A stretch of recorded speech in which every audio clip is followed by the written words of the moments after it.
Hello, hello. Today's guest is Hannah Honey. I met Hannah through Ralston College, though not as a student.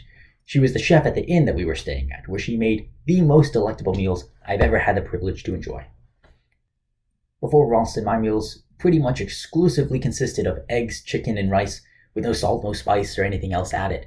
But through her cooking, I've come to turn against that utilitarian approach to eating, and I'm starting to recognize the importance of sharing a good meal, sharing a beautiful meal with your friends and your family.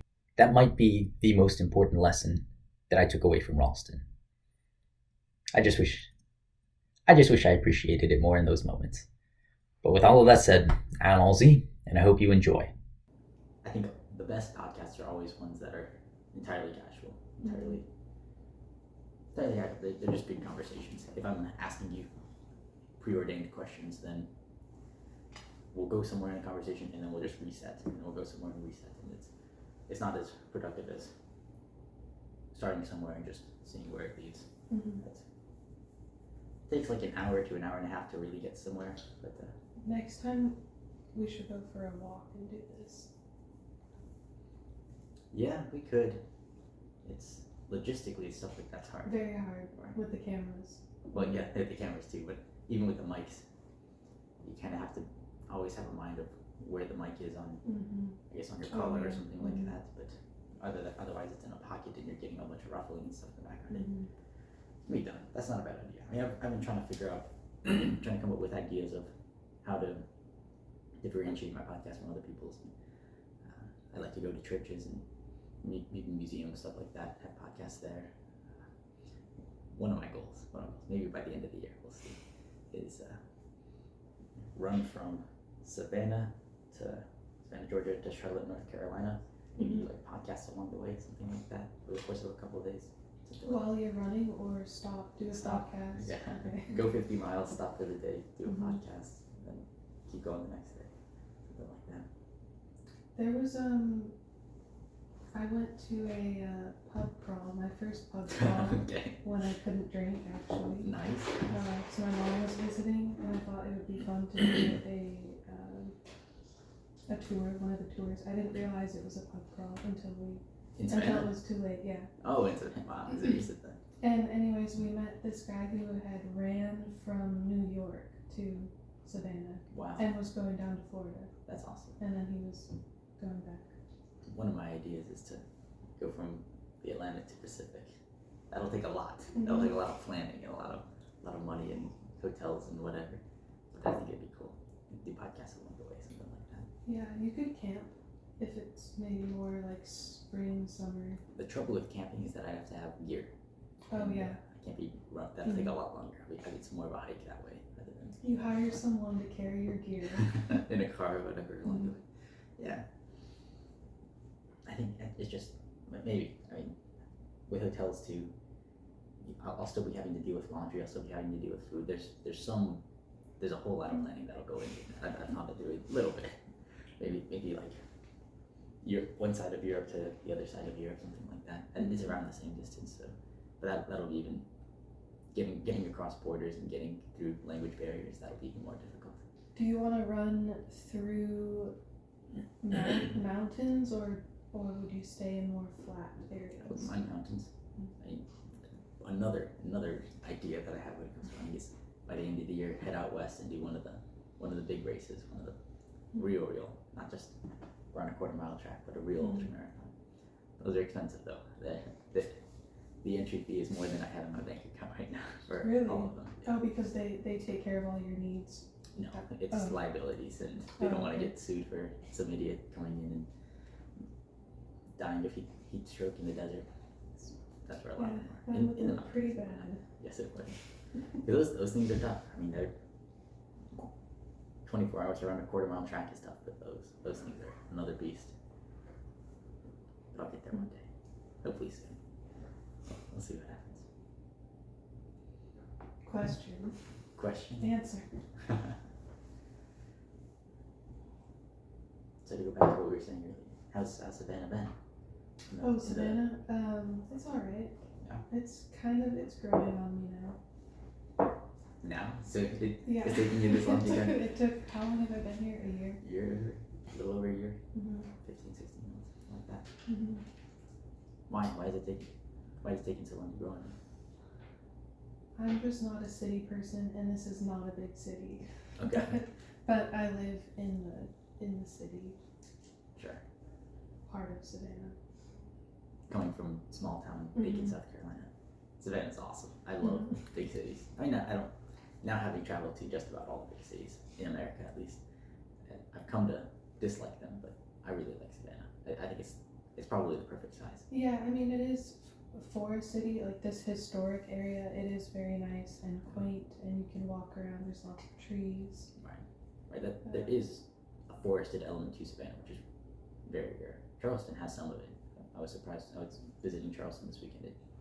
It's not bad, but not like Savannah. Mm-hmm. How many cities have you visited? Where have you been to compare Savannah to? And how did you come to dislike the cities? I suppose. I don't dislike cities. I like to live more rural. Yeah. In a more rural setting.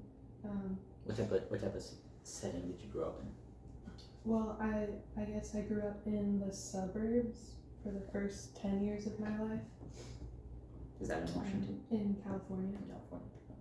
I didn't realize that. And then after that, just kind of small town in the Pacific Northwest. So it's not a matter of you lived in a big city and now you dislike it. It's just what you're used to. Mm-hmm. Small town stuff. Okay. I was the opposite. Growing up in a small town, I always dreamed of the big cities. Mm-hmm. There's still many things about the cities that I admire, but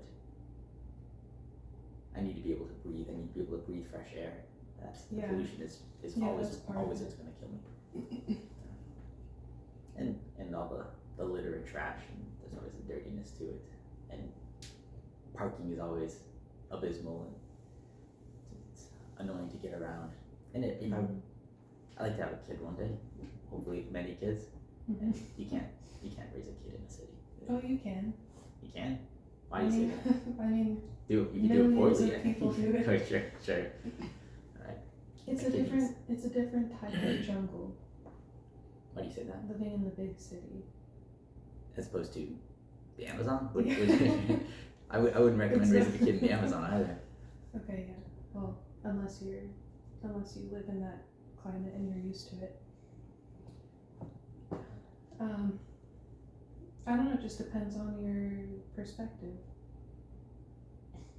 But what if your perspective is wrong and you think cities are good? Kids need to be able to run around, to Yeah, I fall agree down with on that. grass. Mhm.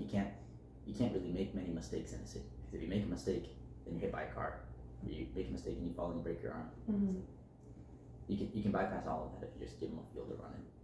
Yeah, I mean, you can fall and break your arm in the field too, but Well, yeah, it's different. less likely, I imagine. Falling on grass, wrestling on grass, Mm-hmm. all of that. As opposed to a city where that isn't possible. Yeah, I definitely prefer the outdoors for children, mountains, forests, trees, rivers, but I don't think it's wrong to raise children in the city. It's just different. I'm inclined to say it's wrong. I mean, I know saying that on my podcast will inevitably make a bunch of people mad at me, so maybe I shouldn't You say lost most of your I just lost most of them. audience there, so. that. I bet you most podcast listeners live in the city, so I'll probably have to edit that out. That's probably what's gonna happen. Play to my audience, sell out, all of that jazz. So have you thought about where you want to raise your kids? I talked to Costa about this a little bit. Yeah, well, I don't have a specific place, but definitely somewhere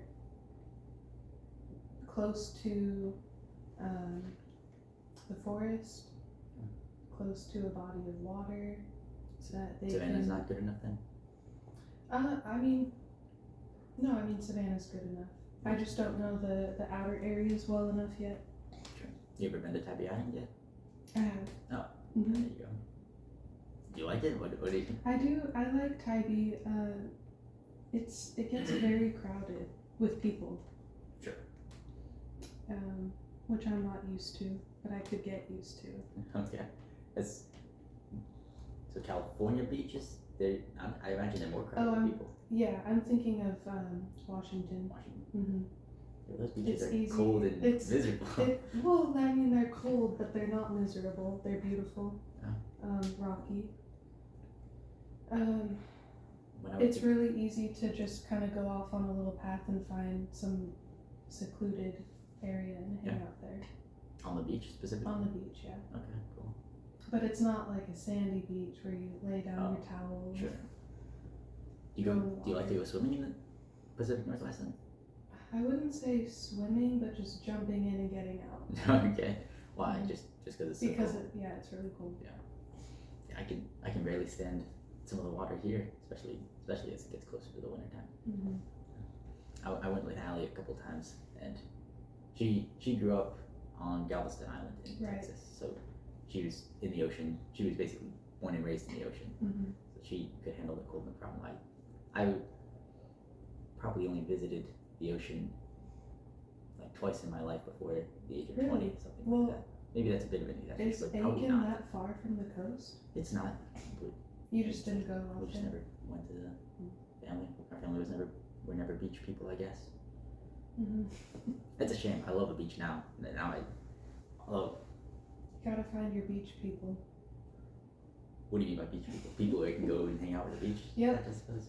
Those are beach people. Okay, fair enough. When I was in Mexico, I try not to take things for granted, but this is something I sort of learned that I definitely take for granted. We made a trip. I was staying in central Mexico in a state called Guanajuato, and it's in central Mexico. It's very much a desert. Mhm. So we made a trip to Acapulco before the hurricane came in and destroyed it all. The beach town, beach city, and the hotel that we were staying at had a pool. So in the morning, all the kids would jump straight into the pool. And when I say all the kids, we took a bus of 40 people, all of whom were family members, and that's not all the family members that were in the town, to give you kind of a sense of what this family was like. All the kids would be in the pool as soon as they wake up, Mhm. and then we go to the beach for 10, 12 hours, something like that, and the kids would be in the pool all day. And then we come home to the hotel, and the kids jump straight back in the pool. Mhm. Like I try to appreciate the beach when I'm there, because I didn't really grow up around it. Mhm. I didn't realize quite how much I took it for granted, Being in the Being- water. being in the water. Because Yeah. I did have lakes. I went camping and stuff with the Boy Scouts growing up, so it's not like swimming in the outdoors was foreign to me. But Mhm. they don't have those. I think it's like 8 hours to the nearest lake, something like that, from where I was staying. So I realized I took it for granted because they loved it. They really, really appreciated it. I do think when you're a kid, you're in the water more though. Sure. I don't know. I try to retain a childlike nature about myself. I try to retain that. Try to retain that love for the ocean and love for a new city and love for the forest and all of that too. I think if you lose that, then if you lose that childlike spark, then maybe you lose the best part of yourself. Mm-hmm. You- It's true. Why do you say it's true? It is true. Well, it is. Why? What makes it the best part of yourself then? Because couldn't I say something I like, don't know if it's you're- the best part, but it's definitely a part that should continue throughout your life. okay, why do you say that then, as opposed to what? What's something that shouldn't continue throughout your life? Is there? I don't know. So maybe I should make a distinction between childlike wonder that I want to Mhm. carry with me and childlike naivety. Maybe something like that.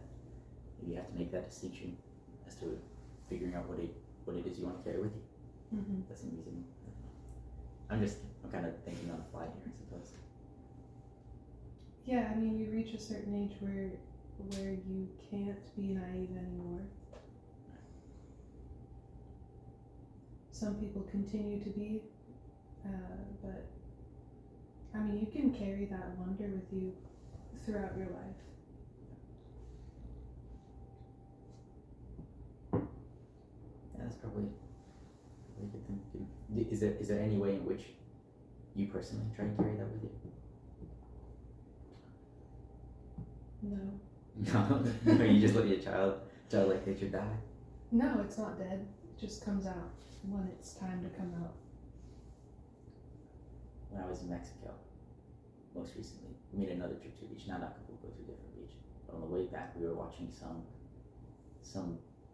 The movie was in English originally, but it was dubbed to be in Spanish. But I think it was actually a Chinese movie. It had Jackie Chan and John Cena in it, and it was quite. I think it was called something generic like Desert Strike, something like that. I think that's actually right.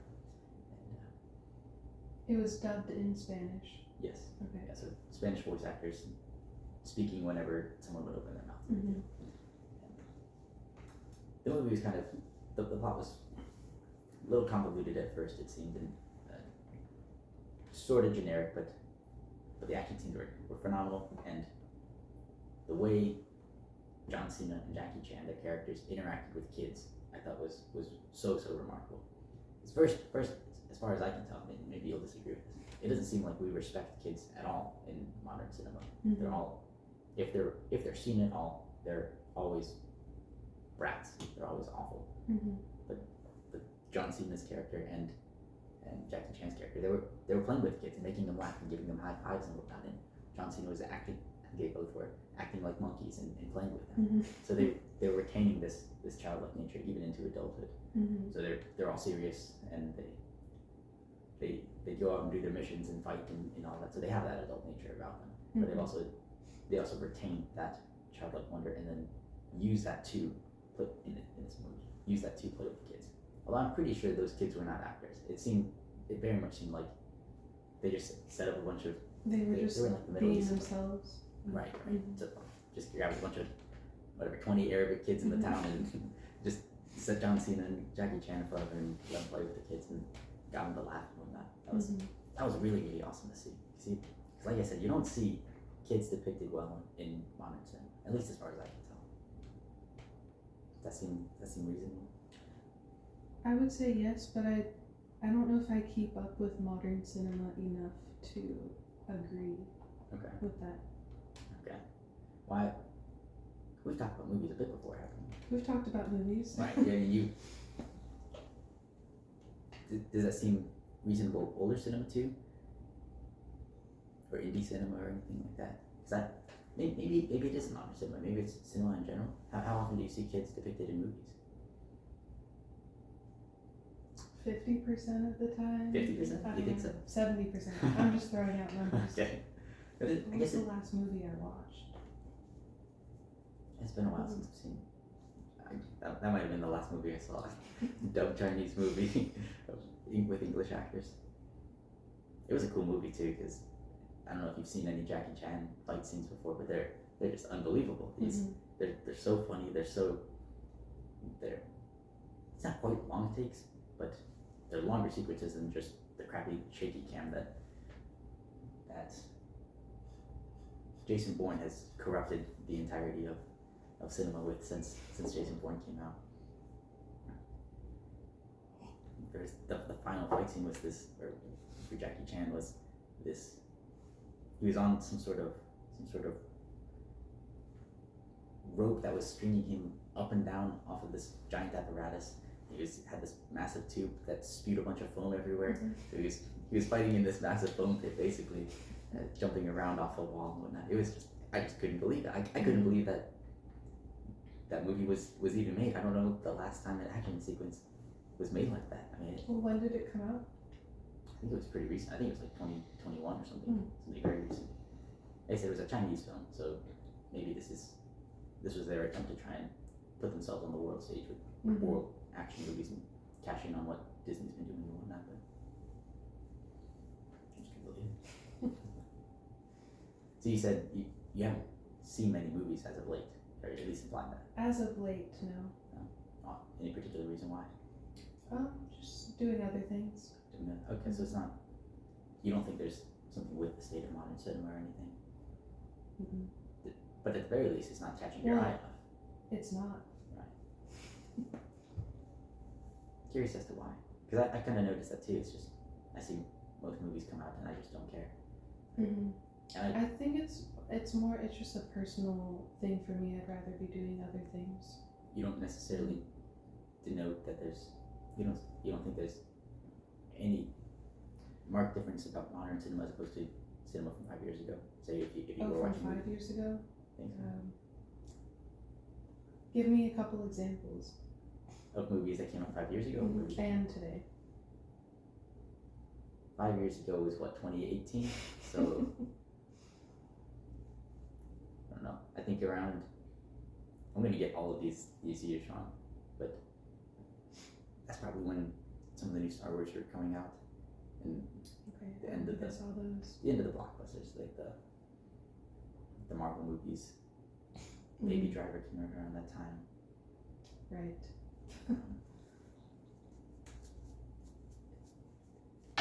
I'm probably not gonna give you any accurate numbers on when any of these movies came out because that's kind of when I started to get into movies, but that's also when I'm watching a bunch of. I think I started with indie films around that time, so I'm going back to like 2002 up to like 2015, just going through some of the hits.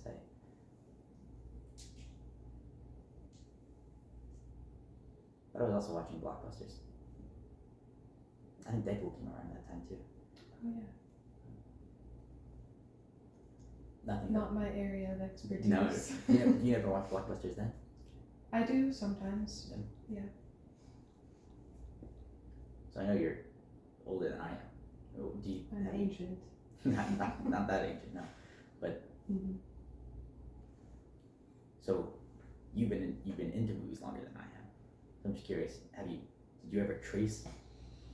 Just looking back on it, can you trace the line of popular movies, blockbusters, anything like that, and notice any sort of inclines and declines in quality? Throughout my life, you're asking? Yeah. Oh.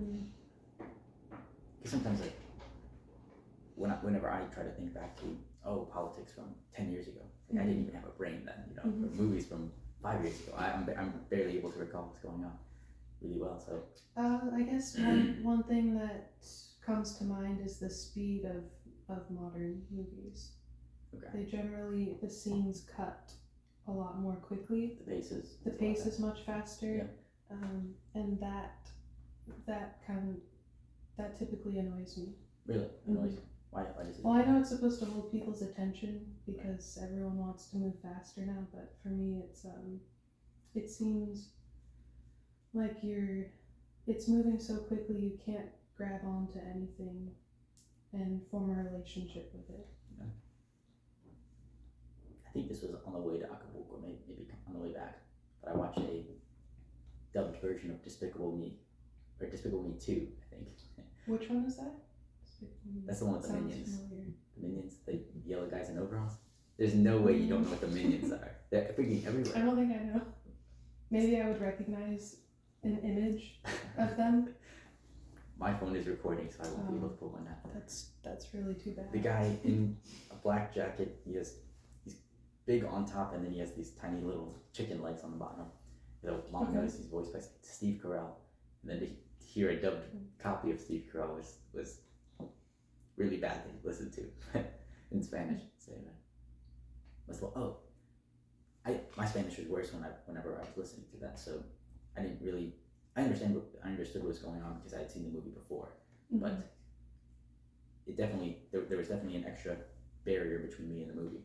So watching the movie without understanding it and only watching the scenes and watching the pacing and the cutting, it's very clear that modern cinema is very, very fast, especially compared to like an old Tarkovsky film. If you're watching someone, I don't know if a youth could watch a Tarkovsky film now and be okay. Sure. It's so like it would be unbearably slow to them. Have you seen 12 Years a Slave? No. There's a scene, it's like for 2 minutes, something like that. The slave is hung and he's basically left to die. He does survive, but he's teetering on the brink of life and death as he's doing his best to tiptoe and keep the noose from killing him. And it's just a quiet. This particular scene is just a quiet scene of you kind of see him desperately sitting there, and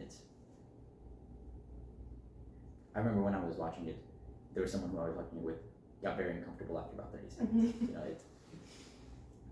I think you're right. It isn't obvious to me that we can sit there for 2 minutes and and watch something like that, even though in principle the person who was hung there did not have a good time being there. Probably more uncomfortable than any of us just sitting here on our couches watching Yeah. it in nice air conditioned or heated houses. Mm-hmm. Do you think that says anything about us? Do you think it's a good thing, bad thing? The ability to hold pain is Oh, you think going down, maybe, or just any sort of discomfort? any discomfort, any real human feelings. Why do you say I don't real know. human feelings? Because that Well, you just move it's from so negative to it's so easy to be distracted now. Yeah. And move out of that space. so you said discomfort at first, but then you Mhm. moved to holding any feelings. So that would include positive emotions too. Then It could, yeah, you don't think we could? ecstatic joy or misery or I don't know, and then anywhere in between. Couldn't I argue then that if we're holding discomfort, why would I want to hold discomfort for? Well, maybe it's not a matter of wanting to hold discomfort. Maybe it's a matter of you should hold discomfort. Because there are some situations in which you have to hold discomfort, so you have to be capable of doing so. Mm-hmm. So does that mean you have to practice watching old movies because they're bad? I mean, what? Couldn't I also argue that?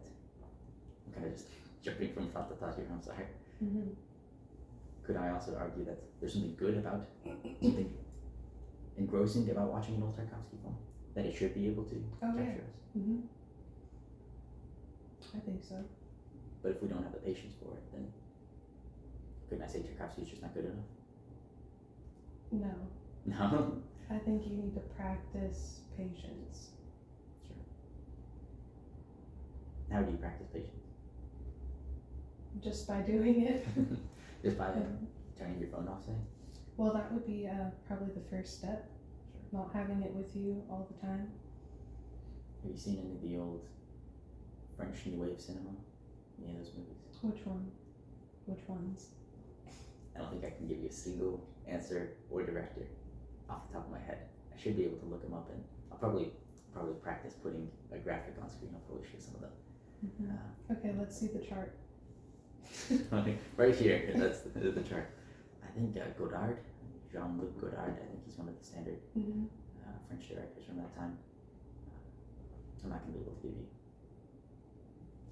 give you any movies off the top of my head, but there's definitely a rapidity with which they're talking. I'm specifically recalling one scene in which two characters are driving, a man and a woman, and the woman is They're driving? they're driving. Okay, which film is this? You don't remember the name? I think it's Breathless. That might be it. Okay.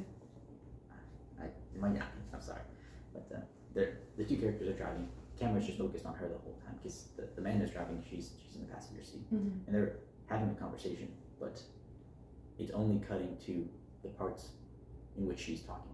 So it's her talking, and then it's her talking, responding to him. So saying something that doesn't make sense within the Mhm. context of the last scene, and on top of that, on top of that, on top of that.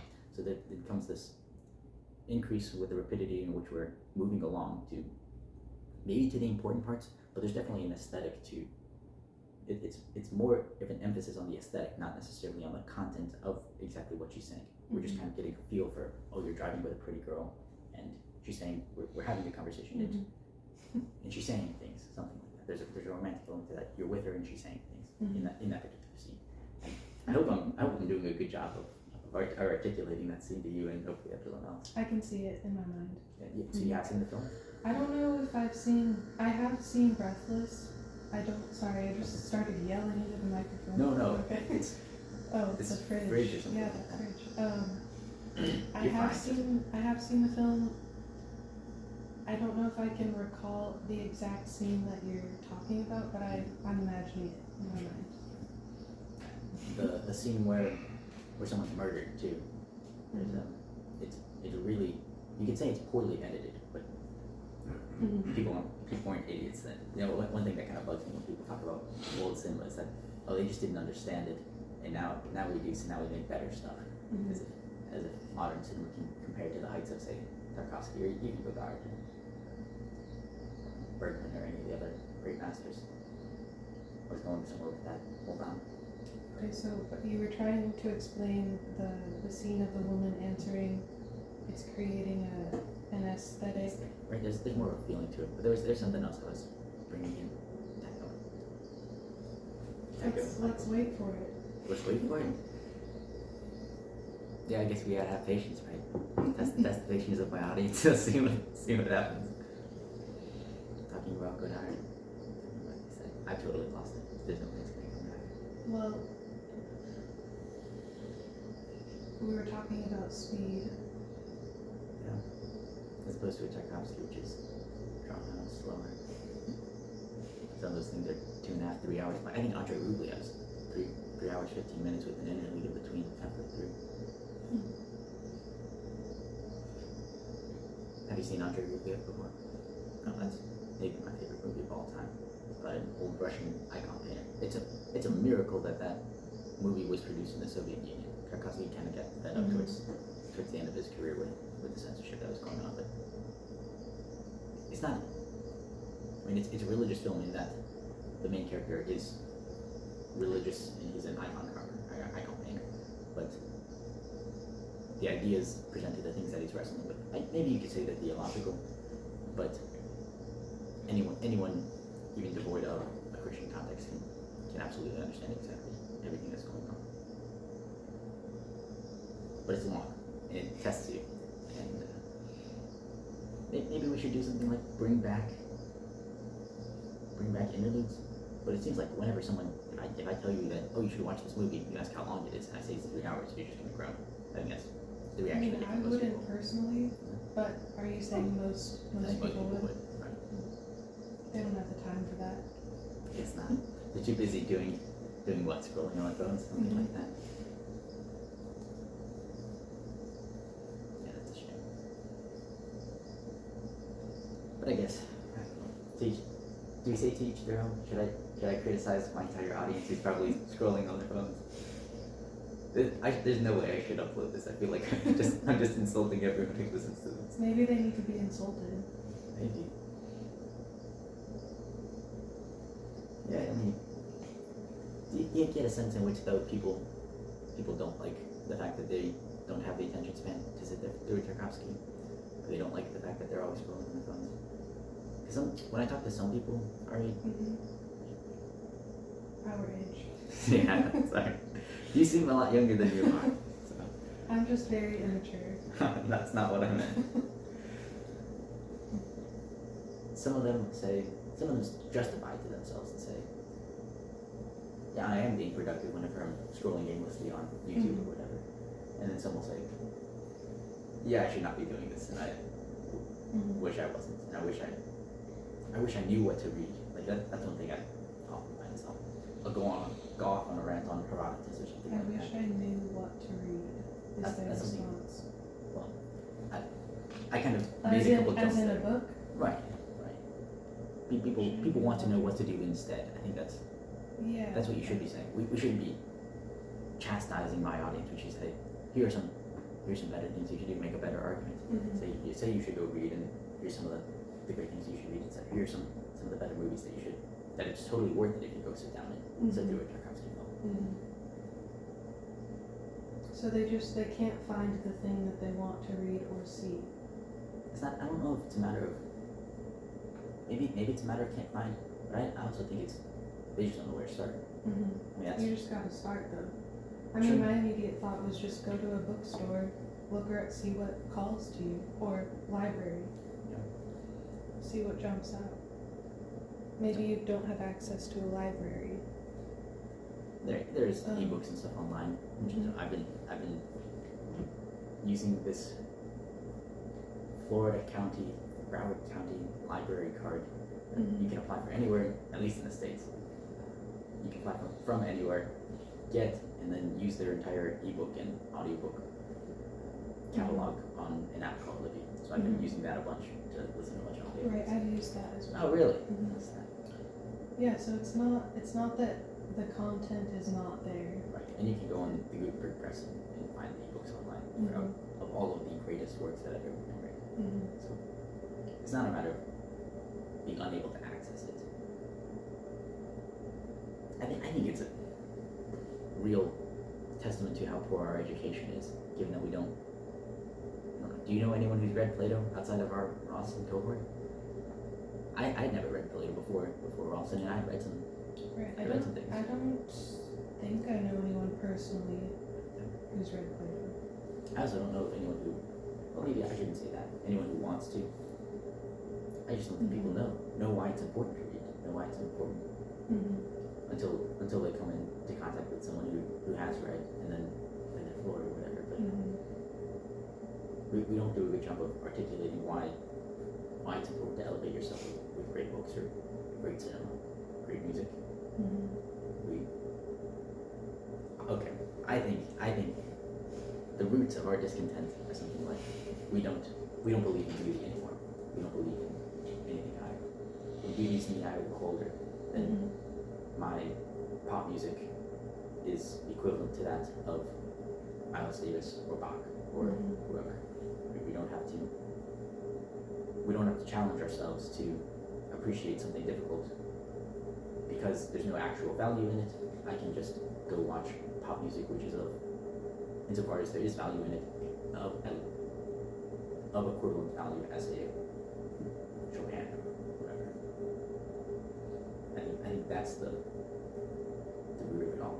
Because if you believe in beauty, and you believe in that, or at the very least that some things are more beautiful than others, then you have to say that, you have to potentially say that you are not all that you could be, and that you could be listening to someone difficult, or reading something difficult, and taking the potential within yourself and elevating it. So that means, if you believe that to be true, then you're willing to sit down and go through a Tchaikovsky, as opposed to scrolling Paradise next on TikTok.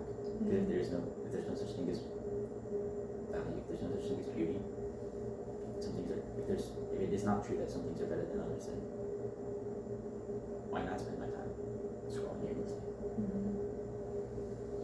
That's the other thing too, is that if you believe in beauty, then you have an aim. You aren't being aimless scrolling through. You say, oh, there are things that I should be doing, and not things as opposed to things that I want to do. That's the reason. Yeah, it's just there are so many layers to it, and when you say layers of what? well, I think about people who maybe are never exposed to anything very beautiful, but they could still have that seed of beauty within them. They just haven't experienced it yet. What do you mean when you say seed of beauty within them? Because I want to agree with you, and I think I can argue why, but here's what you'll say.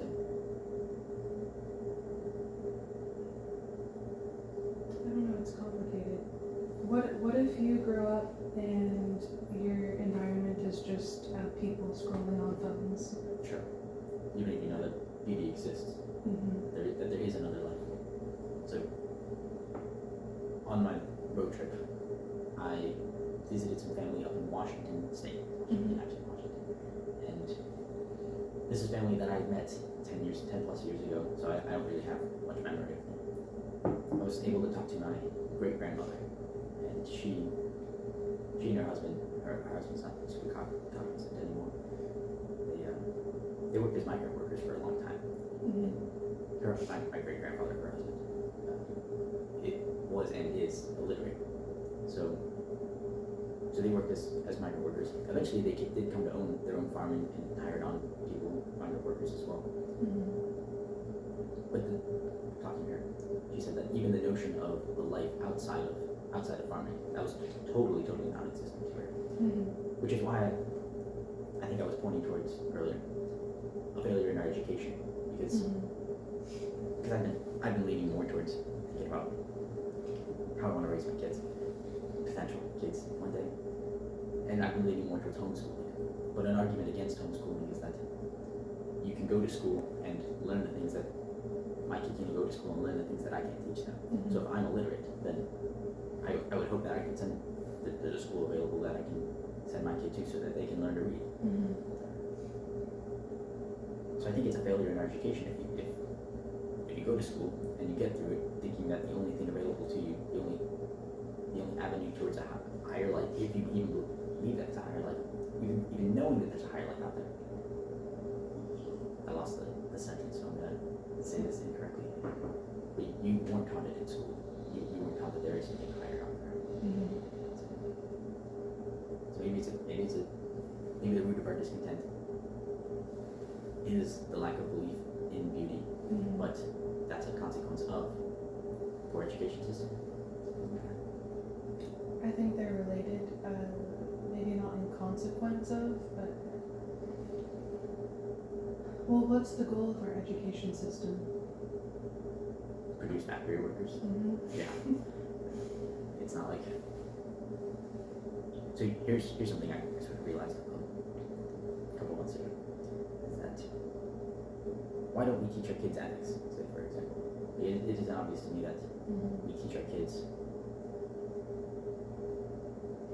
to honor the flag, honor the country, something like that. We're pushing against saying the Pledge of Allegiance, and the reason being is something like, who's to say what is value? Who's to say what you should value? Maybe that's the job of the parents, and fair enough if you want to make that claim in schools. But I think that the trouble with that is that what is it you want to teach your kids? What is the point of education? It's to teach them. The principle should be to teach them what's important. But we don't want to do that. We don't want to teach kids. We don't want to make a value judgment on and say the country's important. And maybe it is, maybe it isn't. Fair enough. But we don't want to. Like even me stepping away is kind of what the schools are doing. Fair enough. We don't want to say. We don't want to say God is good or God is bad. We're removing the country. We're just kind of taking these things that, valuable or not, someone regarded as valuable, and we're just removing the value from things. So as a consequence, we're moving towards only teaching empirical facts, something like that. So we're stripping the world of great literature, because if we're reducing things to great literature, if we're reducing things to empirical facts, then great literature just becomes nothing but words on a page. And as long as you have the basic syntax and grammar and vocabulary, then going beyond that, why go beyond that? Why engage with something greater than you? Why engage with something more? Right, it's becoming more and more shallow. Right. But we teach things like mathematics and science. Like I'm a biochemist and trained as a biochemist, at least, and as a geneticist and whatnot. It isn't obvious to me that every single person needs to know what the basic biology of a cell is, or mathematics beyond basic algebra. How often do you use geometry in your everyday life, or trigonometry, or anything like that? It doesn't seem to me that most of what you learn in school is at all useful, and the things that are important, we actively avoid teaching in school. So to your question of how to be in the world. Right. What to aim at, what's important. So you ask, what should we be teaching? It seems like we teach raw data and assume that values are irrelevant, or values come on your own, or values are taught by your parents. I think you can make arguments for that. But it seems like if the point of education is to teach what's important, we're doing a bad job of it. Give me a second. Yeah, it's just getting worse and worse. Have you guys thought about, I think I asked Costa this yesterday, have you guys thought about homeschooling your kids? I thought about it. What are your arguments for and against? Do you think there are good arguments for Yeah. sending kids to school? I tried to make one earlier. I don't think I am equipped to do it completely. Like, I would want it to be partial homeschool, partial some other education. How would you manage something like that though? I don't know yet. Okay. What do you mean, Okay. how to manage? Yeah, I mean, you're saying half traditional school, half homeschool, something like that. So would you send your kid to school until noon and then Right. take them back? I mean, that, given the way schools are laid out, they end up with the belt system. So to go back to the factory workers, that's the reason school systems are on a belt system, is because they're made to produce factory workers. The factories work on belt systems. So if you're only getting whatever geography and chemistry in the morning, and you're missing out on literature and history in the afternoon, then Mhm. you're only getting half of an education at the school. Like it's a weird thing because they're laid out as such to be able to do something like that. Yeah, I'm also leaning towards no school. No school? Mhm. Why do you? What does that mean? That means the child gets to choose what they want to learn Okay. as the interests arise. Because then we're talking about Yeah, we've this talked principle. about it. Okay. I also Yeah. don't think children necessarily need to go to school before the age of like 6 or 7, but they do need to be socialized. And that's one of the strongest elements that I always put against myself when it comes to homeschooling. Is that Mhm. it seems pretty standard that if you were homeschooled as a kid, you're pretty awkward, and that's a shame, you know. Yeah. So- Well, I mean, I went to public school and I'm still very awkward. So Okay, you never that's a know. fair point. It's not like public school doesn't produce a fair amount of awkward people as well. Mhm. So there's something to be said, and it's not like the public school. But we're comparing homeschooling to something that's a pretty poor standard. I mean, Right, just There are public plenty- education. there are plenty of delinquents that coming out of Mhm. public school as well, which isn't obviously coming out of homeschooling. Say no schooling though. Let the kid gravitate towards whatever he or she right. She, yeah. She. In this case, she. Whatever she happens to gravitate towards. Right, and encourage that interest. Right. Encouragement Mm-hmm. is supremely lacking Mm-hmm. in modern society. It seems. I was talking to my brother the other day, and he wants to start a YouTube gaming channel, Mm-hmm. and he's thought about that for a while. And he kind of sheepishly came up to me and said, maybe not came up to me. I think we were having a conversation already, something like that. And he kind of mentioned that, and I said, no, man, go for it. Why not? YouTube gaming. If you look at the numbers, it's just a freaking vertical line. It's absolutely massive. And there's a huge market for it. And there's so many ways to make money, and you can have a good time doing it. And why not? Why not go for it? And maybe that night or that next morning, something like that, he came.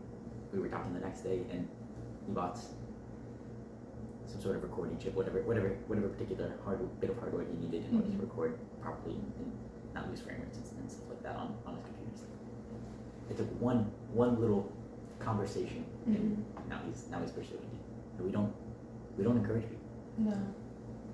It's Yeah. we're all very very cynical. It's Bitter. you think it's bitter. Just a combination of that. Cynical, bitter. You don't want to see other people succeed when you're failing, or succeed when you're failing to try to succeed. You Could be don't- part of it. What else? What other parts? Competition. I don't know. Oh, you Yeah, think there's zero sum mindset. there are a lot of families where the parents are just, it's like they get in this routine, they're just working all the time, they're tired, they're raising their kids, but they're not really thinking about raising their kids, just a job to do. And yeah, there's definitely a lack of encouragement.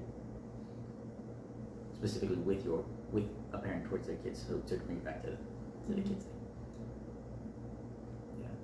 Yeah. I think it's even worse generally, is that if your Just kid, between people.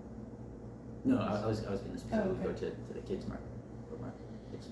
I bet you it's really something like your kids do something spontaneous and creative, and then they come up to you showing you their drawing or whatever, Mm-hmm. and you've had a long day at work, and you're still bitter about the last time they threw a temper tantrum, Mm-hmm. and you haven't forgiven them, and you say, no, I'm busy right now. Mm-hmm. You do that 4 times, and they'll never show you another drawing again in their life. Yeah, Like that's it's very, very sad. very easy to do, and people do it all the time. Mm-hmm. It's very cool. But if you can encourage that, if you can pay attention and encourage that, then that's the best thing ever. You put a smile on their face. You say you did something on your own, and it's a good thing for you to do. So now you're encouraging them to do things on their own too, as opposed to having to rely on you for everything. Maybe they get more comfortable with doing things on their own, and they start to branch away from that encouragement as well, and needing that encouragement. There's so much in there, and it doesn't take a lot. It doesn't take a lot to say good job. Mhm. We never say good for you. Like, you never hear anyone say that. And maybe I shouldn't say that. Have you seen the movie Whiplash? Mm-mm. It's a scene about there's a movie about a jazz drummer who wants to be the greatest, wants to be the next Buddy Rich, the next Charlie Parker. And, his teacher at one point tells him there are no two words more harmful in this world than good job, because so there's this he tells this old story about, it's an apocryphal story that we don't know if it exactly happened, but Joe Jones, who's one of the world's greatest jazz drummers, before Charlie Parker became Bird, before he became Yardbird, before he became the face of jazz and the face of bebop, he was just Charlie Parker. He was just this young kid, Mhm. and he gets up to play at a cutting session, and he screws it up. He screws up his solo. So Joe Jones, the drummer, Charlie Parker's a saxophone player.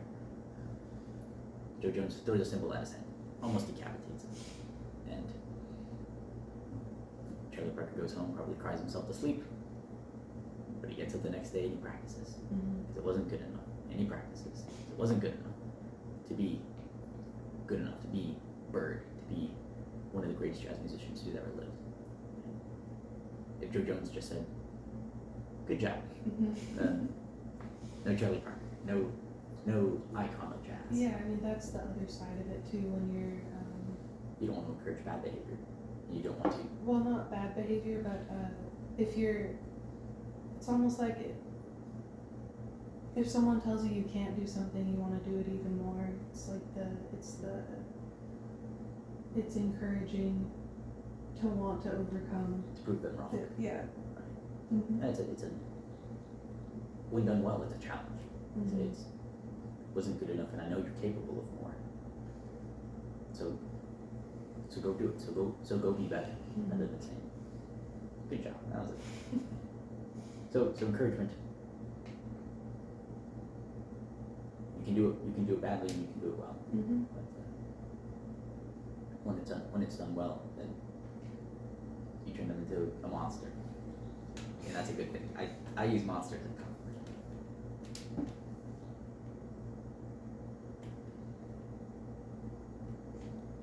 Any other thoughts on how you want to raise your kids? Anything else you've been thinking about? Because we've gone through where you want to raise your kids, encouragement. Oh, still no schooling. Can't I argue and say there are things that this kid doesn't know? This kid doesn't know the word Plato, even though we speak English. So Mm-hmm. why not provide some rules, instruction, point them in the direction of Plato or Aristotle or Homer, say. Yeah, I think that will come about naturally, just with the way that we live. How is it you would have? Give me the playground in which that takes The place. playground. The playground, the rules, the barriers. Playground. I think well, I'll leave it at that for a second. Go for it. Sorry.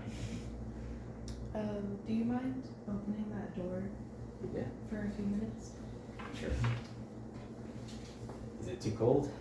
No, Or it's too warm? warmer. Sorry. Hopefully, all the noises out That's there nice. aren't picked up on the microphone. Okay, so playground. Playground. No, playground. Yeah, how do you push the kid towards the good stuff? Say, towards Homer, towards Plato, towards Cicero. Say, Excitement.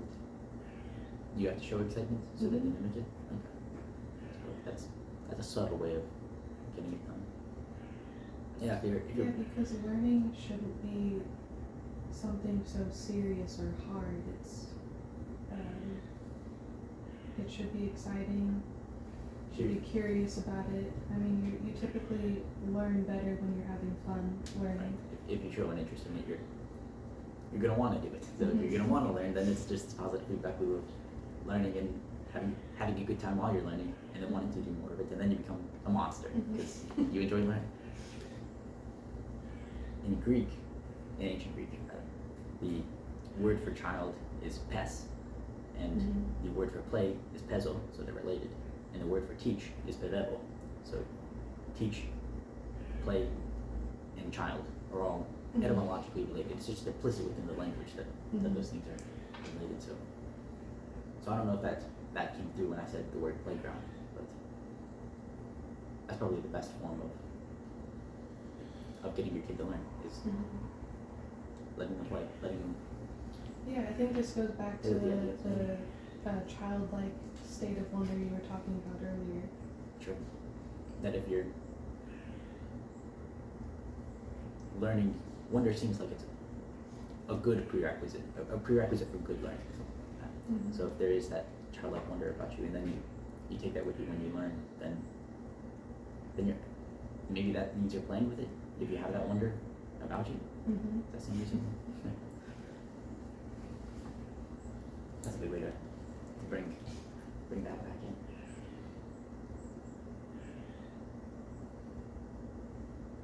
What about physical play?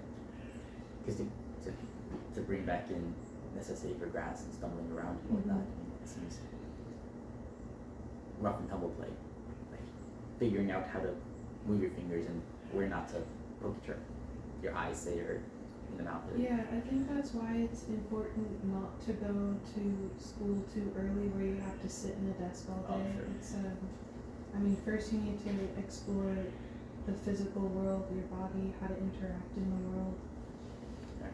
And, As opposed to being at a place where everyone's scared to get sued for anything, Mhm. so they just put you in those desks and you can't play tag, and you can't play dodgeball, you can't trip and fall without pseudo helicopter moms always around yeah, you always become understanding. very disassociated from your body, from other people's bodies. Right. Because you don't get to use it. You just sit there. Right? Your body becomes something of a hindrance rather than something to explore and use to explore. Mm-hmm.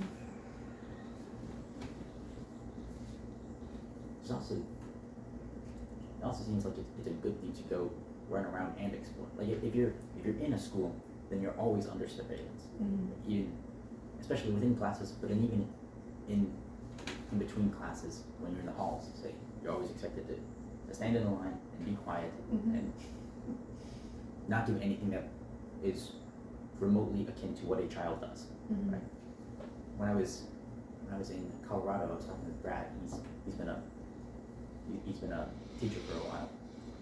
He worked at a school once where the adults, the teachers, the administrators, they would stand in the hall with a pen and paper and take notes on whatever child was God forbid talking in the hall.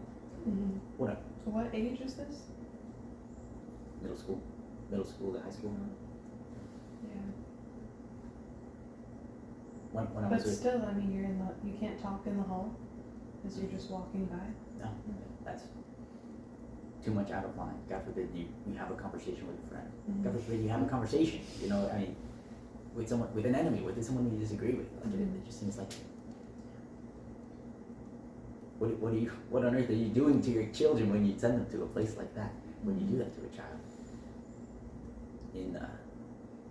in Utah or in Idaho rather, when I was with Aaron, I got to sit in on some of his classes and some of he teaches at a classical school.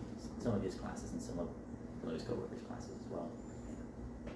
Their school it's sort of like at a trailer park. They kind of have like these trailer park looking houses, trailer looking houses that they use as classrooms, and they're in this gated area in which all the kids in between classes are sort of move around and about in this courtyard within this gated area.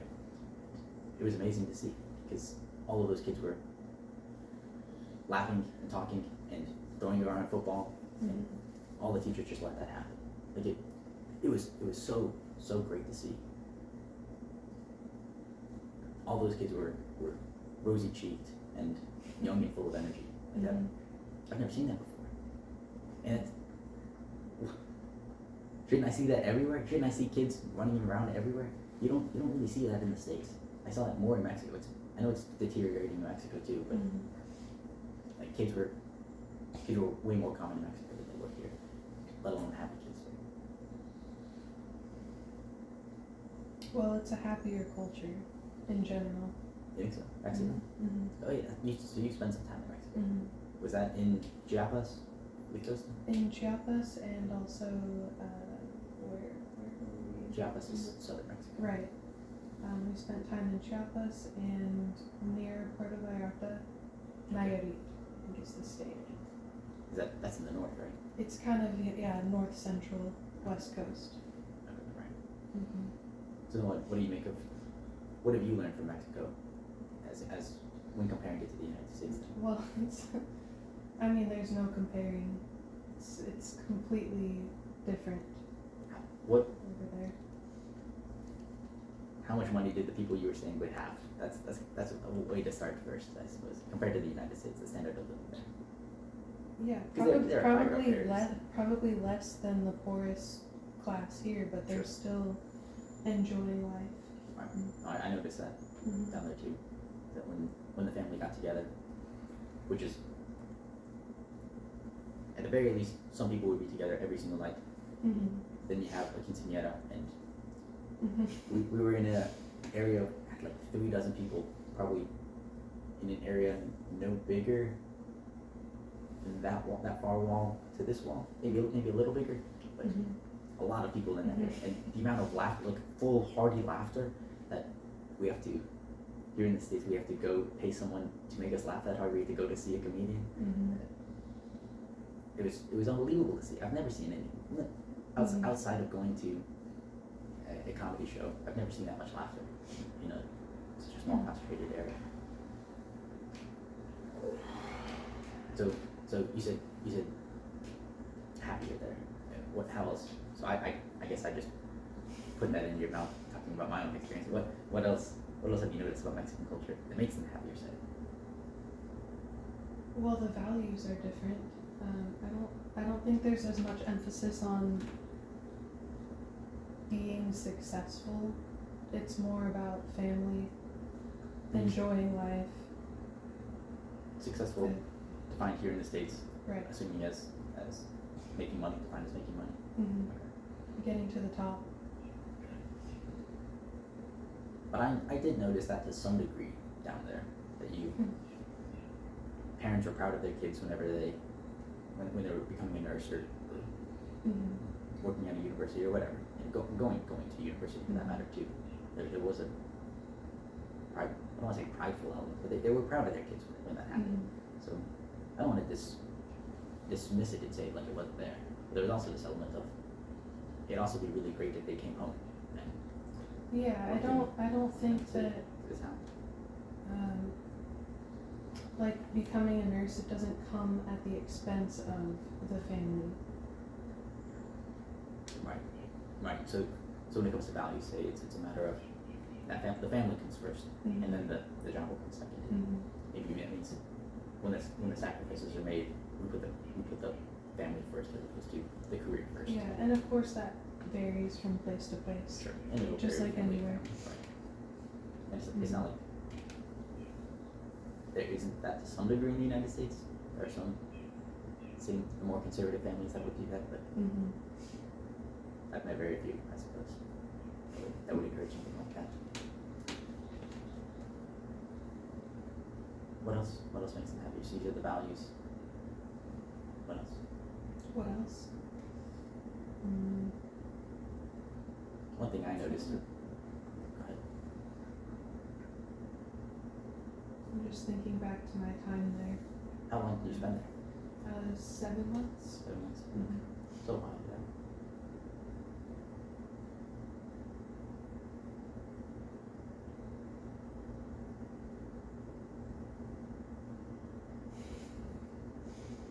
You want to hear it?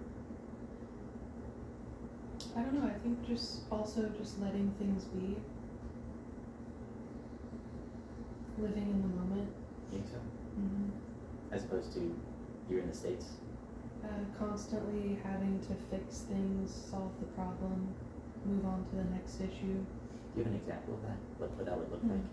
Because if a car breaks down on the side of the road, I imagine we want that fixed immediately. Right, but actually it doesn't get fixed immediately in Mexico. No. It could take weeks. Sure. You just walk home or something. Why do you think that? So as a good American, I would think that sounds like a disaster. Fix the car if you have the tool right It there. could be, or it could just be, well, the car's broken, so we gotta do something else now. Why do you think that makes it happen? I don't know. Yeah. Okay. You want to guess?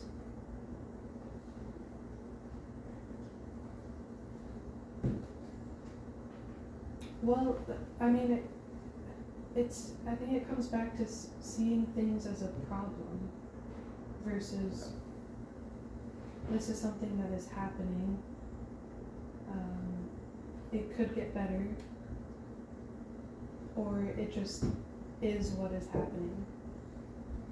So to use the flat tire example, that's a bit of an extreme, right? It's obviously a problem to some degree. So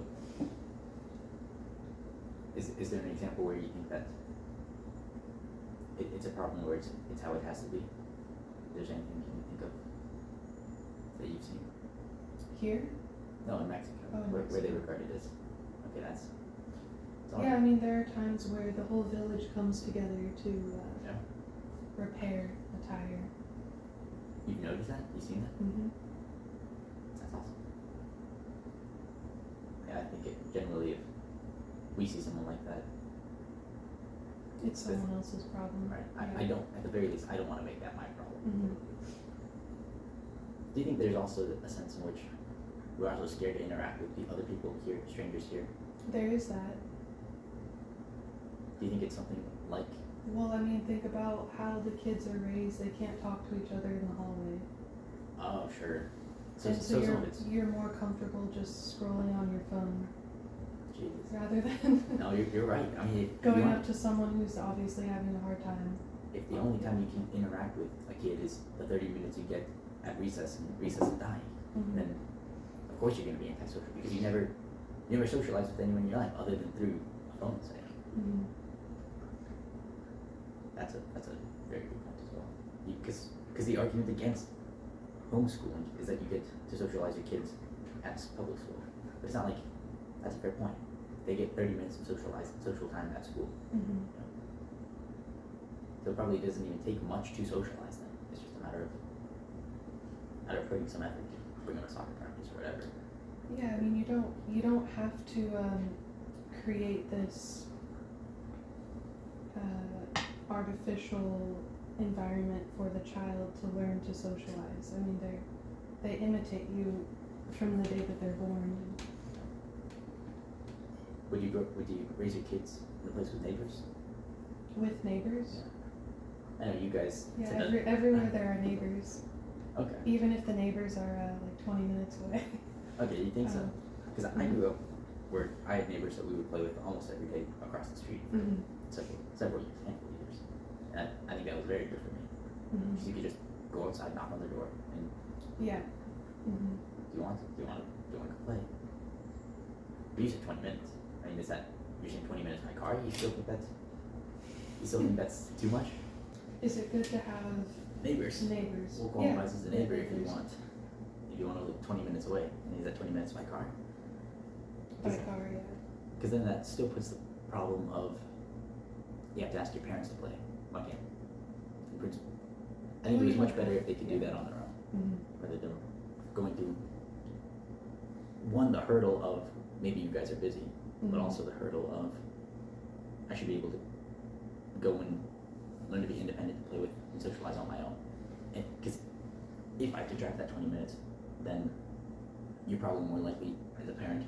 To Are be you talking helicoptered. specifically about other children? Yeah, The yeah, children yeah, you play yeah. with? Okay. That's a fair point to make. Yeah, neighbors are good to have around. Okay. Because that seems like it. I don't want to. I don't know, sideline the conversation. But just of all the things that I've been thinking about, it'd be so great to live in a neighborhood and have barbecues and have dances Mhm. and put on plays for the neighborhood. And hopefully there are plenty of other kids around so that my kids can interact with their kids and we can collaborate and they can Mhm. collaborate and they can play and do all the things that kids do. Going off and explore. Be mentors to other kids. That's another thing I don't trust about schooling is that where on earth, in anywhere else in nature, do you see animals or any living organisms interact with other living organisms solely based on their 1 year age. But you don't see Buffalo out segregated in first, Oh yeah, first no, grade, second grade, I third don't grade. think that's good. Children should be around people of all ages. I think that's how you get middle school, high school kids, adults who are terrified to hold a baby Mm-hmm. because they've never interacted with anyone who's at least 1 year younger than them, Mm-hmm. if not, 15 years younger than them, not a newborn. And I was talking to Brad about this as well. From what he's seen is that if you get the older kids interacting with the younger kids, then the older kids have the opportunity to act as a mentor and show the younger kid the ropes, and the younger kid has the opportunity to look up to someone as a mentor, look up to someone as a role model, and find someone else to emulate. And they both seem to, at least on the guy side, and from what he was saying, maybe it's a little different with girls and how girls and boys socialize are different, but it's definitely clear for the guys that they seem to benefit from that. It seems to be a harder argument for the girls, but it does seem to help as far as they can tell. He and his sister, who also worked in schools. Yeah, I think there should be a balance of. You should still be able to spend time with people of your own age, but that shouldn't be most of the day. Yeah, of course, you should be able to interact with kids your own age.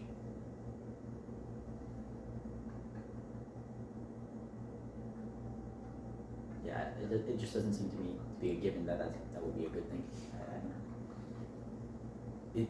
Other than for efficiency's sake, and not necessarily making kids into factory workers, but if you're making a school, building a school on a factory model, and that's just seems like the natural. That's when it seems like a given. Is if you're Right, you have sending the your kid to a factory, curriculum. right? You can teach all these kids this one curriculum because they're all the same age. Yeah. Right. And even then, it seems to trip up on itself because it assumes that all those kids within the same age, even if they're 1 day apart on either deadline, so that they're basically a year.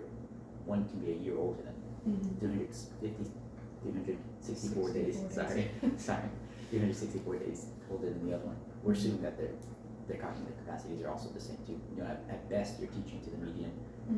At worst you're teaching to the lowest common denominator too.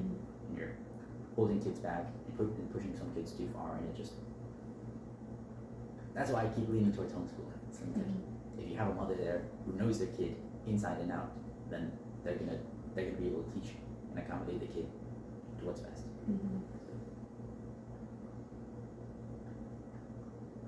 The more I think just public schools just seem like a disaster. I don't know how. Yeah, I mean, even with homeschool, it's not like you have to stay home the whole time. You can go out on adventures, Absolutely. take them to places where You know, they with the can learn science. something that you maybe can't teach them yourself. If I live in Savannah, I can call Nate over and he can teach my kids how to live here. That'd be so great. As opposed to signing all kinds of liabilities and waivers to everybody take your kids to go look at some frogs. That's real bizarre. Like, the fact that Is that what happens now? you have to sign waivers and stuff? Yeah. You have to sign your permission Oh, slips. for the field trips. Right. Yeah. Right. Even banal stuff. And it goes to what I was saying about recess, and you can't play tag, you can't touch each other's. Let's make the worst possible environment to raise a kid. Is that what public schooling is? Something like that? I don't know. Kids need to be able to wrestle. Kids need to be able to fall over, bleed, and make mistakes. Agreed. You want to end it there? What other questions do you have? What was it like when you first found out that you were pregnant? Oh, Kind of what was it curious. like? Mixture of emotions. Mixture of emotions.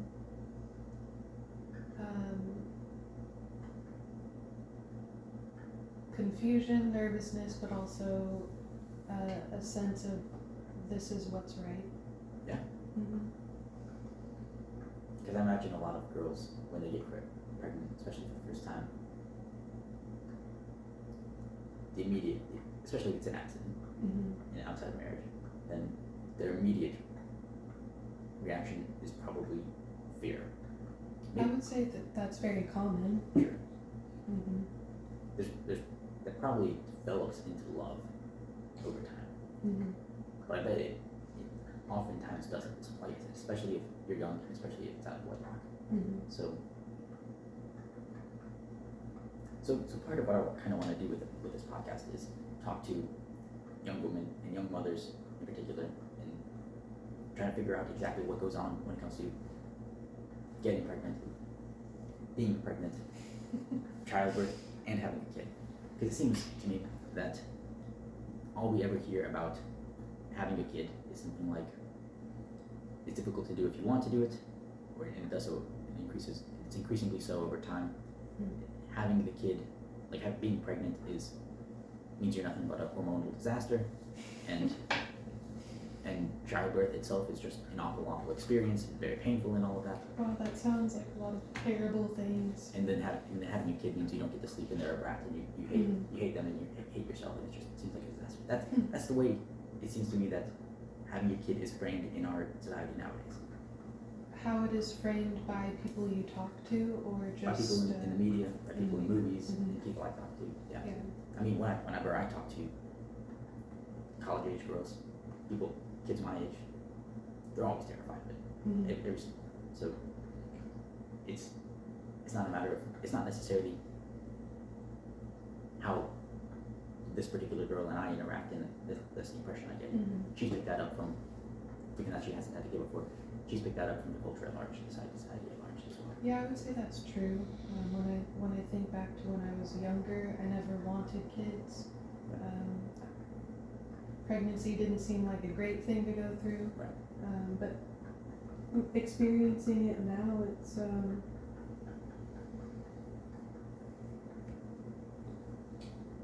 I don't know. It's a natural process. I think Kosta and I were talking about this yesterday. It might have been on the podcast. We might have been talking about it before, but anyways, someone else. I don't know.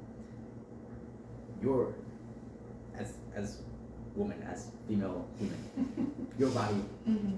has been conditioned over the course of however long human beings have existed and however long mammals have existed to give birth. Yeah. So to make it something painful and distressing seems counterintuitive from Very much, yeah. an evolutionary standpoint. And a lot of the people I've spoken with who have had kids, most of them say they really enjoy being pregnant. Really. Childbirth, it varies from person to person. It can be very difficult, or it can be very easy, depending on your state of mind as well. Why do you say state of mind? A lot of giving, what I hear about, I haven't Sure, given birth I yet. got you. What I hear from the people at the nurses at the midwife clinic, a lot of it is mental. And So there's if you go into it thinking this is going to be a terrible experience and it's going to be painful, you probably will have that experience. I think it's in the 90s. There was a famous case study published where a construction worker jumped off a ledge and landed on a plank, like a wooden board that had a nail sticking up. Mhm. So all of a sudden he looks down and he sees a nail that goes straight through his shoe because he landed on it. Mhm. So he screams in pain and whatnot, and he's rushed to the hospital.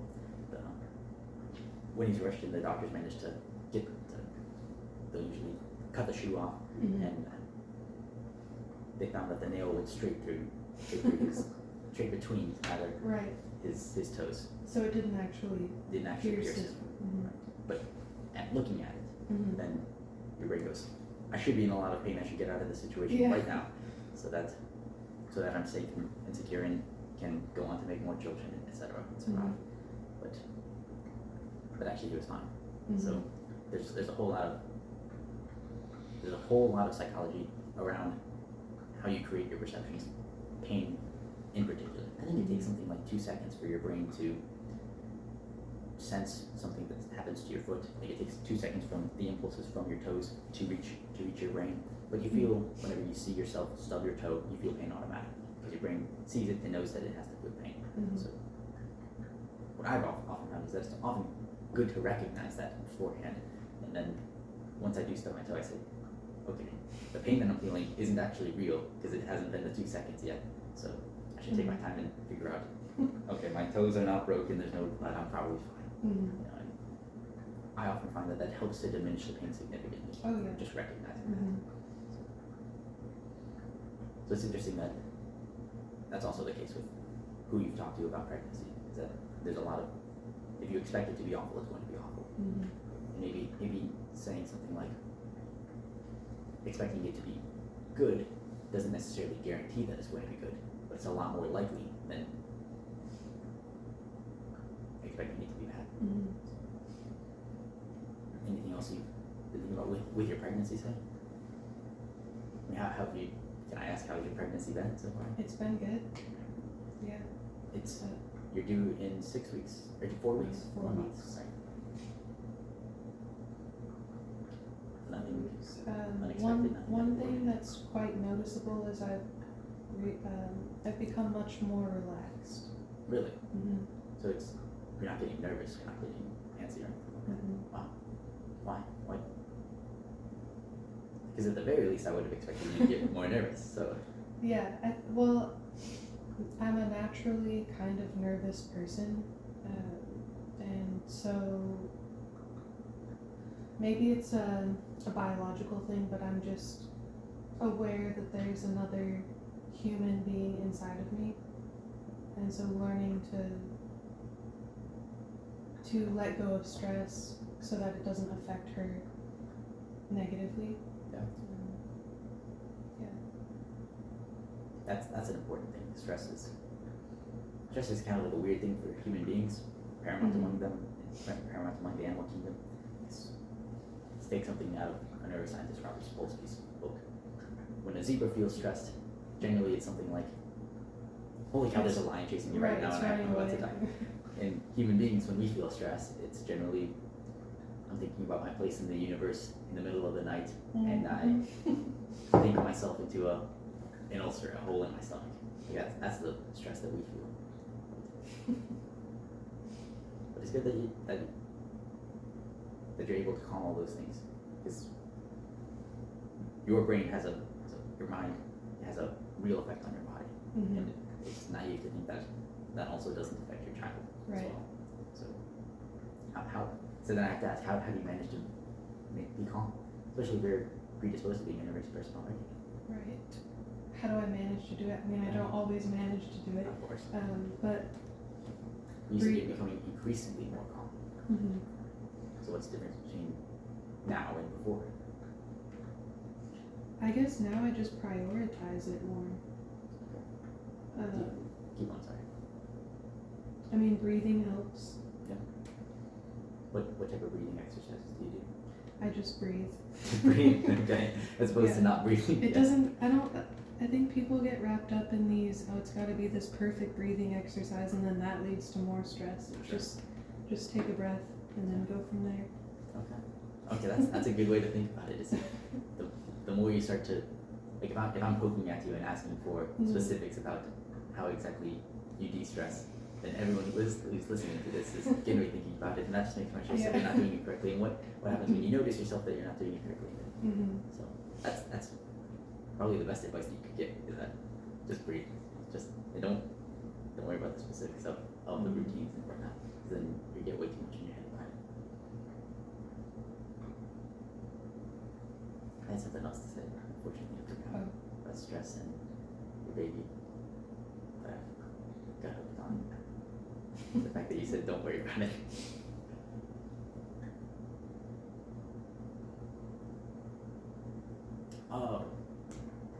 Do you think Costa is involved with keeping you calm? Do you think that's important? Yeah, very much. It seems like especially if you're a single mother, or if you have a husband who isn't working or something along those lines, how could you be calm if you don't have someone you don't have a partner. I think it is important to have someone that you can trust. It doesn't have to be a partner. It could be a mother or a friend. Sure. I mean, we need interaction with other humans. So does that mean you go out and go to friends' houses or something like that too? Yeah, Spend you a day with can. them? You can. Is that what you do? What? Oh, I mean, I have friends here. Right. There was a period of time where Costa was away for 2 months. Right. To Greece. So And- what was that like then? I would spend time with friends. Okay. Or also, that was also a period of time where I just really went inside myself and While Costa was here, while he was while he was away. while he was away. Mm-hmm. What does that look like going inside yourself?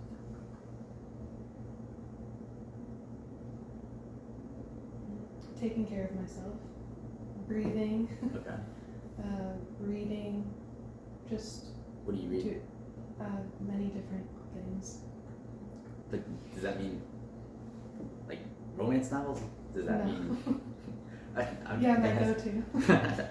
But a lot of the girls that I know who read, they just go through tons of romance novels. So I'm just curious. Does that mean you're reading Plato? Does that mean you're reading I'm not reading Plato. biochemistry? I don't know what to do. I read a lot of psychology, some novels, cookbooks. That's another thing I wanted to talk to you about. Cooking and the importance of a meal. We'll get to that. I'm probably reading like 6 different books right now. Well, I always get Depending stressed on the whenever I time of have day. six books at any given time. So it's just a matter of staying calm. I mean, so you said you're a naturally nervous person. I mean, just being here and setting up before we started rolling, you guys were all very quiet, reading and working, and it's very quiet here. So Maybe I'm not a nervous person. no. I mean, you tell me. This was I assume an idiosyncratic scenario in which I'm kind of just here to experience for a little bit. You don't think you are a naturally nervous person, or you do? Go back. Not anymore. Not anymore. As a consequence of the fact. Well, that's good then. That's good to say, good to note, so that anyone who's thinking about being pregnant or is pregnant or what have you, that it, at the very least it's possible to be calm through your pregnancy. Because we just terrorize young girls into thinking it's all. That's how it seems to me. Yeah, it's not great to be asked. I think it's common for people to come up to pregnant women and say, "Oh, aren't you afraid? Like, what if this happens?" Or I've heard that this woman had a terrible birth, and You don't like that. well, then that just creates some more fear. A friend of mine, I was talking to Kate about this. I think it was Kate. She's getting a master's degree in genetic counseling.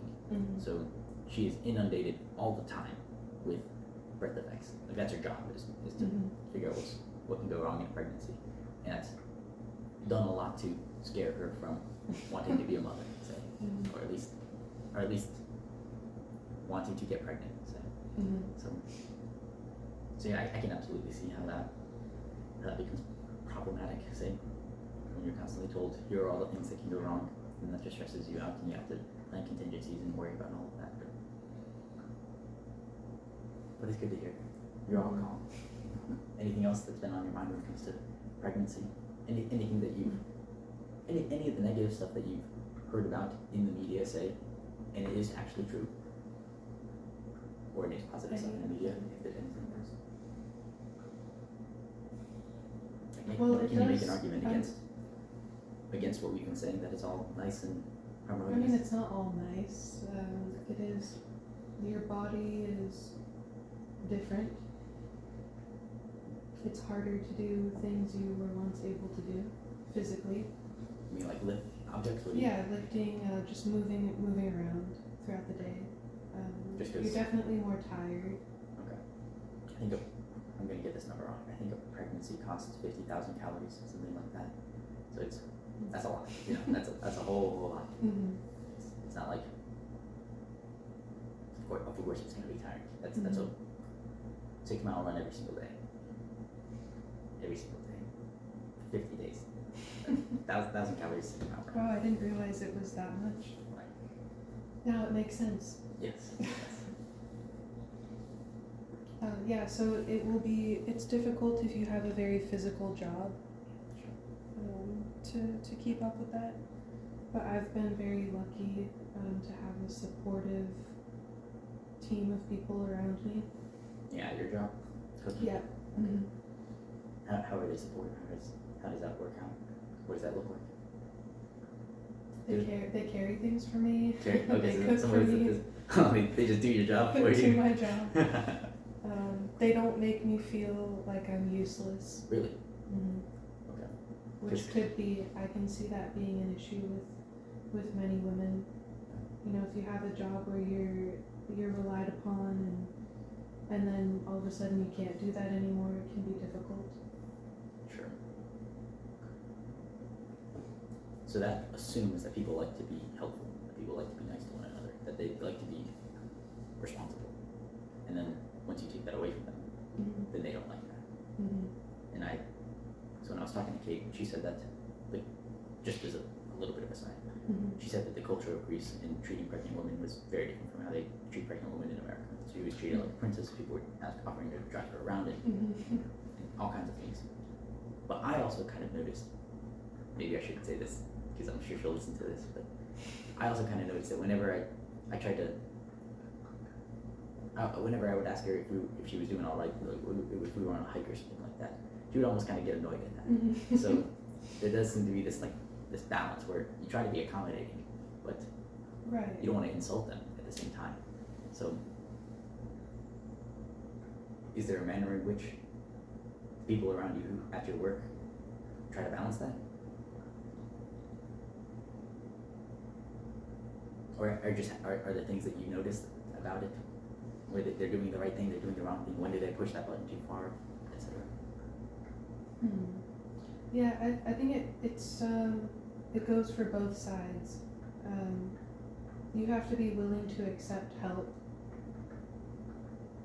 and they have to be willing to help.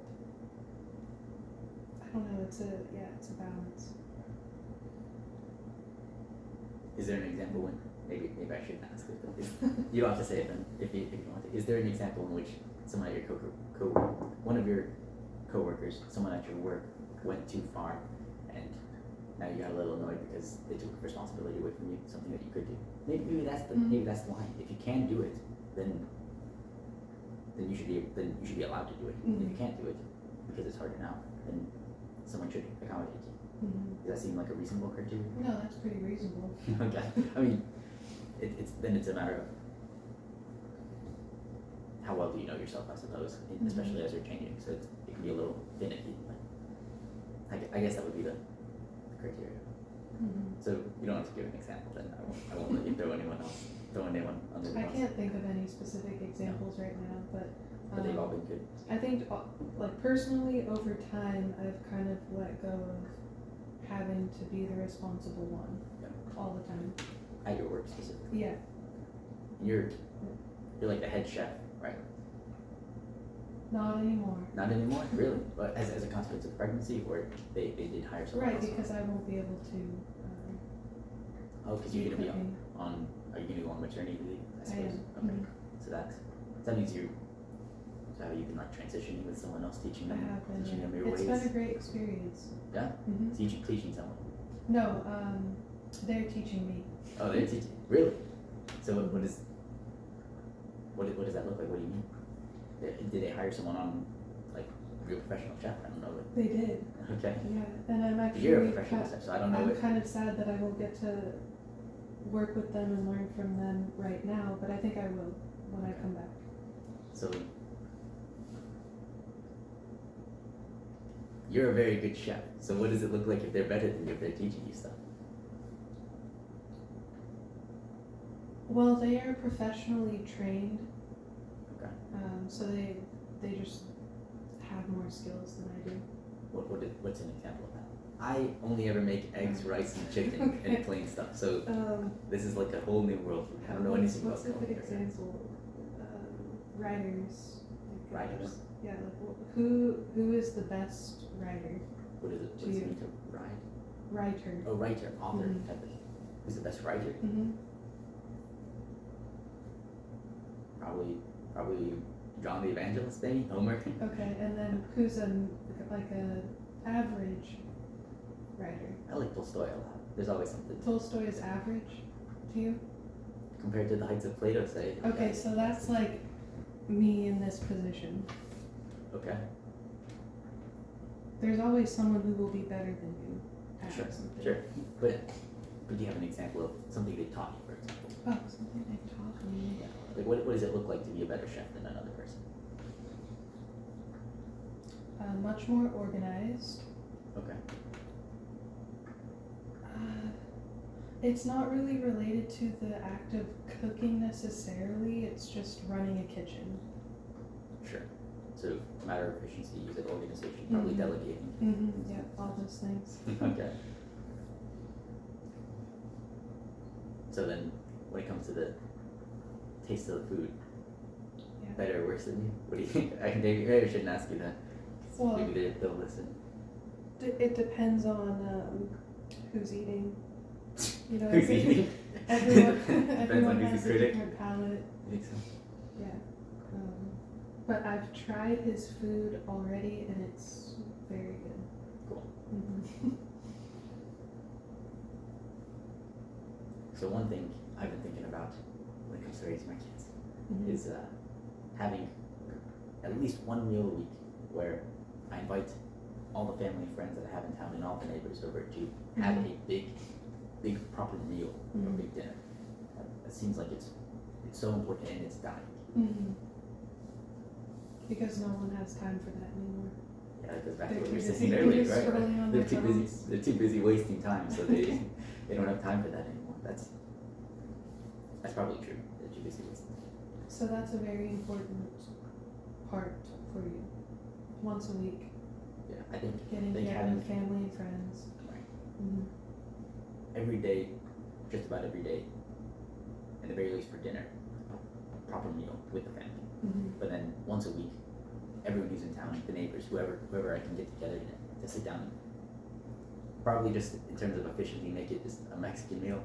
Partly because Mexican food's so good. Mm-hmm. Partly because there's like an efficient. It's easier to make food in bulk, and tacos seem like a pretty straightforward way to handle the portions and whatnot. Mm-hmm. Yeah, absolutely. I think that's what role do you think that food plays in that communal aspect? Because there's something to sitting down and putting away your phones and talking to the people around you, like Mm-hmm. specifically with the food. Yeah, sharing a meal, it's a very natural experience for humans. I think so. But we have to eat to survive. That is true. Yes.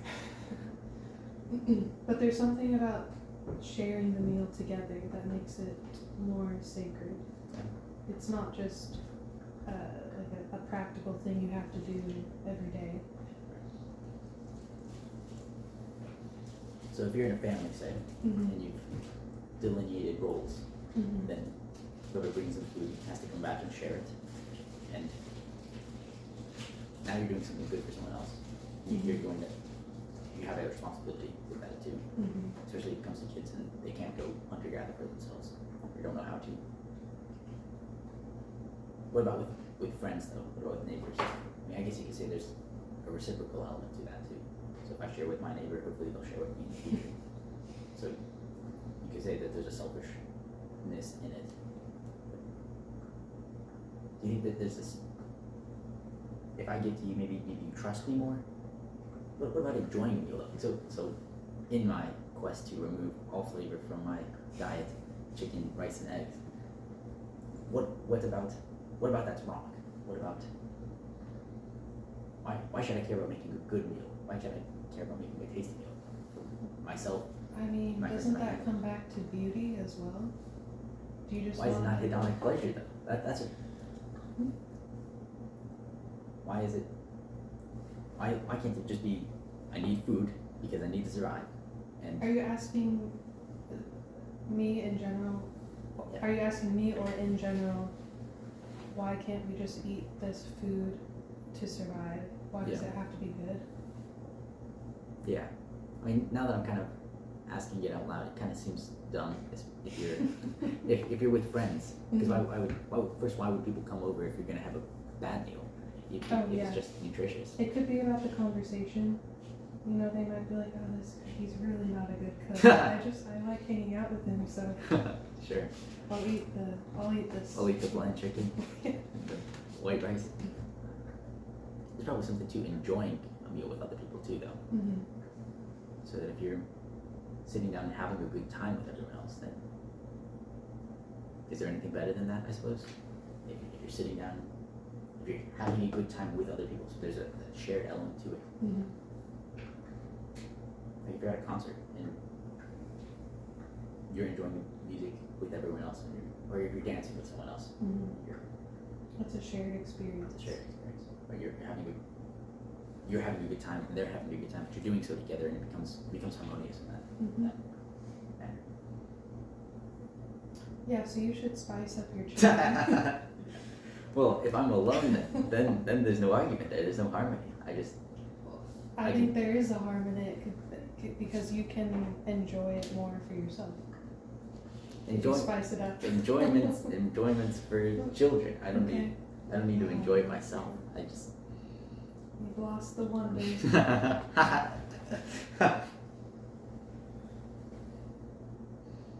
We can end it there. That's a good place to end. That was a lot of. Thank you for coming on the podcast. Thank you. Thank you ever so much for watching. If you enjoyed that conversation with Hannah Honey, then you'll enjoy this conversation with Costa Levine Thomas right here. Or if you like, you can check out this conversation with Kate Spanos right there. It's up to you.